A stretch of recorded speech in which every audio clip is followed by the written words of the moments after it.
This is Digaris Masculist MGTOW Flyers, that is 2 3-page essays on the themes of masculism and MGTOW, written by and read aloud by Prof. Dr. Hugo Digaris.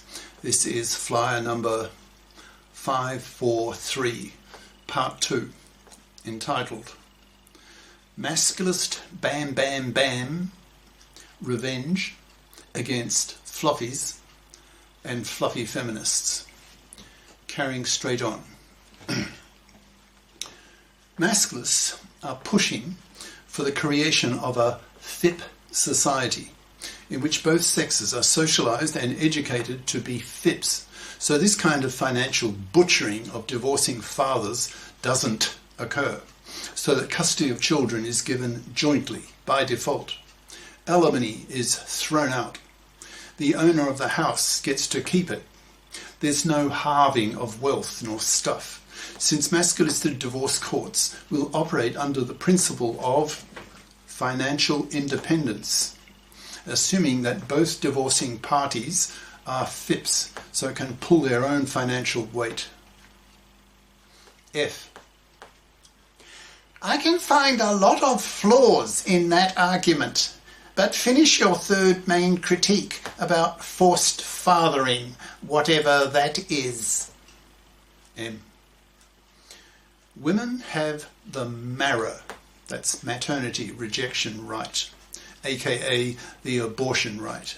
So women have the legal right to abort an unwanted fetus, to terminate an unwanted pregnancy that could seriously screw up her life. Men don't have the PARA, paternity rejection right. So men don't have the right to terminate an unwanted pregnancy, so are often forced to pay for a kid for decades of his life, for a kid he never wanted in the first place. The fact that women have the MARA, but men don't have the PARA, is the most blatant form of sexual discrimination that exists, and it's not against women, but against men. So masculists are pushing for the PARA, so men can reject an unwanted pregnancy, so that if the man doesn't want to be a father, he fills in a government PARA form, so that he is freed from any financial obligation to pay for a kid he doesn't want, so that the mother either aborts or she goes ahead with the pregnancy. She takes on, by law, the full costs of the kid. The fact that men don't have the PARA allows women to commit the decades-lasting gender crimes of pill lying and paternity fraud. For example, a woman wants to get pregnant, but her boyfriend doesn't want to pay for a kid, so she lies to him about taking the pill and gets pregnant.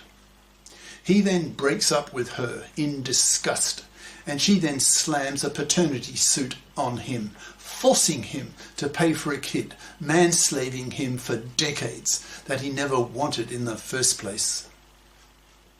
Paternity fraud is when the husband is not the father, which occurs in about 1% of pregnancies in the upper middle class and in about 30% of pregnancies in the bottom socio-economic class, according to a UK study recently. The masculists are pushing for the legislation of the OPTAB, that's O-P-T-A-B, obligatory paternity testing at birth, for all births, to block women's paternity fraud. If the test shows that the kid is not his, then the husband can use the PARA so that he is not obliged to pay for a kid that is not his. And if he has good evidence, he can put the mother in jail for years, where she has to work to pay the costs of her incarceration and for the costs of the kid. To achieve all these reforms, the masculists are pushing hard for the establishment of GECs, that's GECs, Gender Equality Committees, in the parliaments that consist half of female feminists and half of male masculists, so that the gender issues of both sexes are treated equally, which is far from being the case today. So if you think about the above 3 major ways that women oppress men, and for decades, you'll come to the conclusion that women oppress men worse than vice versa. To masculists, even rape which is one of the worst ways that men oppress women, is seen as small beer compared to women's decades-lasting man slavery. So with millions of men soon to be masculisted, you can expect that men will lose patience with the feminists who claim that gender oppression is a one-way street, that it is men who are the oppressors and women who are the oppressed, when from the masculist perspective, that is by conscious masculists, the reverse is more the case, and that masculists have lost patience with the mono-consciousness of the fluffy feminists, especially with their butchery in the divorce courts, so really lash out at fluffies and fluffy feminists against the man-slavery of the former and against the hypocritical genocide of the latter in the divorce courts. Masculists have a hatred of fluffies for their man-slavery and aim to wipe them out by totally ignoring them, forcing them to fip up or they rot on the shelf. Masculists have an even greater hatred for fluffy feminists, seeing them as hypocrites and genociders. It's bad enough that fluffy feminists are fluffies and hence decades-lasting man-slavers, but are hypocrites in the sense that they want equal rights with men in the parliaments but reject equal obligations with men in not sharing equally the burden of earning the living by not bothering to fip up at high school and college, thus expecting to manslave a man for decades, thus behaving as feminists in the parliaments but as fluffies in the divorce courts, which is a hypocrisy that makes the masculists hate them. They are also genociders, since they have made divorce so toxic for men that they've made marriage and paternity toxic for men. In many countries now, 2/3 of young men reject marriage and paternity, choosing to live the MGTOW, that's M-G-T-O-W, men going their own way, lifestyle of not marrying and not having kids and spending their money on themselves, utterly refusing to face a 1 chance in 4 of losing his kids, so he prefers not to have any at all. Masculists push young women to vote with men for the men fairing of the gender laws that the GECs, the GECs, are designed to do, arguing that young women are made babyless by quality young men, the first to go masculist, who refuse to give them their sperm, since these young men refuse to run a 1 in 4 chance of being financially butchered in the hated, fluffy, feminist-controlled divorce court system. The fluffy feminists have made divorce so toxic for men that the 2/3 of young men who reject marriage and paternity are crashing the birth rate and hence are wiping out whole populations. But they are merely reacting to the toxicity of the divorce courts created by the hated fluffy feminists who control them. So the root cause of the population crash are the fluffy feminists, so they have to be stopped with bullets if necessary in a sex war in which masculine soldiers murder thousands of fluffy feminist divorce court lawyers and judges. I hope you remember the masculist bam bam bam big 3 arguments so that you can become a bi-conscious feminist and can use these big 3 to persuade your female friends to become bi-conscious as well. Here they are again. 1. Man-slavery. 2. Divorce court butchery. 3. Forced fatherhood.